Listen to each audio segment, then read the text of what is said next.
उपायुक्त हेमंत सती की अध्यक्षता में सरकारी विभागों में रिक्त पदों पर नियुक्ति प्रक्रिया को लेकर बैठक आयोजित की गई। उन्होंने भर्ती प्रक्रिया को पारदर्शी और समयबद्ध तरीके से पूरा करने के निर्देश दिए। सभी विभागों को योग्यता व नियमों का सख्ती से पालन करने को कहा गया। साथ ही बैठक में कई वरिष्ठ अधिकारी मौजूद रहे। बीते 30 जनवरी 2025 की रात रेलवे आरक्षण केंद्र महगामा में चोरी की घटना हुई थी, जिस पर महगामा थाना में मामला दर्ज किया गया था। पुलिस ने छापेमारी कर संदेह के आधार पर दो व्यक्तियों रमाउल अंसारी और मीर हुसैन को गिरफ्तार किया। पूछताछ में दोनों ने चोरी स्वीकार की और चोरी गया सामान बरामद कर लिया गया। मुख्यमंत्री हेमंत सोरेन और विधायक कल्पना सोरेन आज से शुरू हो रहे 2 दिवसीय बंगाल ग्लोबल बिजनेस समिट 2025 के 8वें संस्करण के उद्घाटन समारोह में शामिल हुए। इस समिट का आयोजन पश्चिम बंगाल की मुख्यमंत्री ममता बनर्जी की अध्यक्षता में किया गया, जिसमें मुख्यमंत्री हेमंत सोरेन ने देश विदेश से आए गणमान्यों, डेलीगेट्स, उद्यमियों और निवेशकों को संबोधित किया। सरायकेला परिवार न्यायालय ने पति नरेश कुमार महतो की अचल संपत्ति नीलाम कर पत्नी को 3.45 लाख रुपए का बकाया गुजारा भत्ता देने का आदेश उपायुक्त को दिया है। पत्नी को अगस्त 2022 से हर महीने 5,000 रुपये भत्ता मिलने का आदेश था, लेकिन भुगतान नहीं हुआ। इसके बाद पत्नी ने न्यायालय में पुनः अर्जी दायर की। मंगलवार सुबह करीब 10:30 बजे खरसावां रेलवे स्टेशन के पास एक मालगाड़ी की 3 बोगियां पटरी से उतर गई। हादसे में जानमाल का नुकसान नहीं हुआ, लेकिन रेल लाइन पर कुछ समय तक आवागमन बाधित रहा। मालगाड़ी उड़ीसा के बड़बिल से कांड्रा जा रही थी। रेलवे अधिकारी और आरपीएफ मौके पर पहुंचे और राहत कार्य शुरू किया। हादसे के कारणों की जांच की जा रही है। हालांकि अभी तक कोई आधिकारिक बयान नहीं आया है।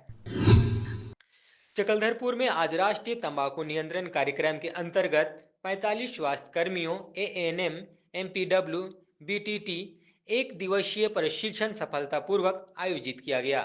सामाजिक कार्यकर्ता अनूप ने तंबाकू की लत और निर्भरता पर प्रकाश डाला। साथ ही तंबाकू छोड़ने के लिए 5A और 5R रणनीतियों के बारे में जानकारी दी।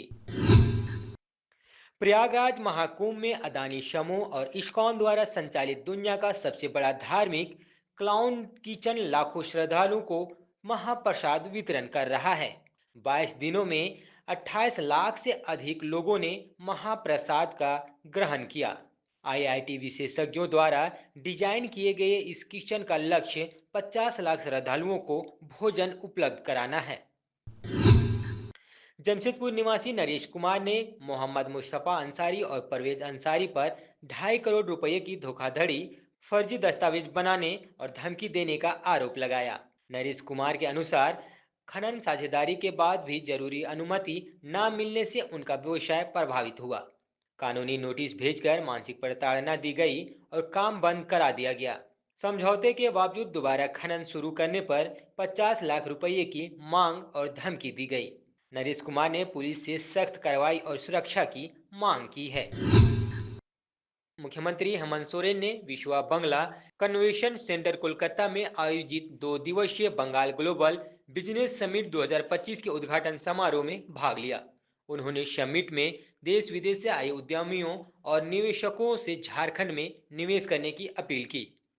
मुख्यमंत्री ने झारखंड के खनिज संसाधनों और विभिन्न क्षेत्रों में निवेश की अपार संभावनाओं पर जोर दिया और राज्य को विकास की नई दिशा में अग्रसर करने के लिए सहयोग की आवश्यकता जताई। समाहरणालय में उपायुक्त रमेश घोलप की अध्यक्षता में अवैध अफीम की खेती के विनिष्टीकरण और निषेध मादक पदार्थ को रोकने के लिए की गई कार्रवाई की समीक्षा की गई। वन विभाग ने 167 एकड़ वन भूमि और 85 एकड़ गैर वन भूमि पर अवैध अफीम की खेती नष्ट की, जबकि पुलिस ने 45 कांड दर्ज कर 3,152 एकड़ भूमि पर अफीम की खेती का विनिष्टीकरण किया। उपायुक्त ने प्रखंड स्तरीय टास्क फोर्स बनाने का निर्देश दिया और अधिकारियों से समन्वय स्थापित करने को कहा। उप विकास आयुक्त अरविंद कुमार सिन्हा की अध्यक्षता में इटखोरी महोत्सव की तैयारियों की समीक्षा बैठक आयोजित की गई। बैठक में निवेदिता प्रक्रिया, प्रचार प्रसार, मंदिर परिसर की साफ सफाई, पेयजल, विद्युत, मेडिकल कैंप, सहित अन्य तैयारियों पर चर्चा की गई। उप विकास आयुक्त ने कार्यक्रम की सफलता सुनिश्चित करने के लिए संबंधित अधिकारियों को समय सीमा के अंदर कार्य पूरा करने का निर्देश दिया। टंडवा के कमता गांव में बुधवार को शहीद शेख भिखारी और टिकैत उरांव सिंह का शहादत दिवस मनाया गया। कार्यक्रम में स्वास्थ्य मंत्री इरफान अंसारी, पूर्व मंत्री सत्यानंद भोक्ता और पूर्व विधायक किशुन दास सहित कई गणमान्य लोग शामिल हुए। स्वास्थ्य मंत्री ने शहीदों को उचित सम्मान देने की मांग की और कंपनियों से रैयतों को 75% रोजगार देने की अपील की। उन्होंने स्थानीय प्रशासन को ग्रामीणों के हित में कार्य करने का निर्देश दिया। पूर्व मंत्री सत्यानंद भोक्ता ने सरकार की कल्याणकारी योजनाओं की जानकारी दी। दोबारा भारी बहुमत के साथ भी झारखंड में सरकार मजबूर नहीं मजबूत सरकार बनी है और जो अब लोग आशा और आकांक्षा जो उपेक्षा है माननीय मुख्यमंत्री हेमंत सोरेन जी ने पूरा करने का काम किया और जो कमी बेसी है ये 24 से लेकर 29 तक पूरा करने का काम करेंगे। जिस तरह से अपनी भूमिका अपनी भागीदारी सरकार को दिया, निश्चित तौर पर आपकी बदौलत ही हम लोग आज सरकार में आए हैं। मैं आपको अपनी ओर से बहुत बहुत मुबारकबाद देता हूं, बधाई देता हूं। जिस प्रकार से झारखंड को घेरने का काम किया गया था,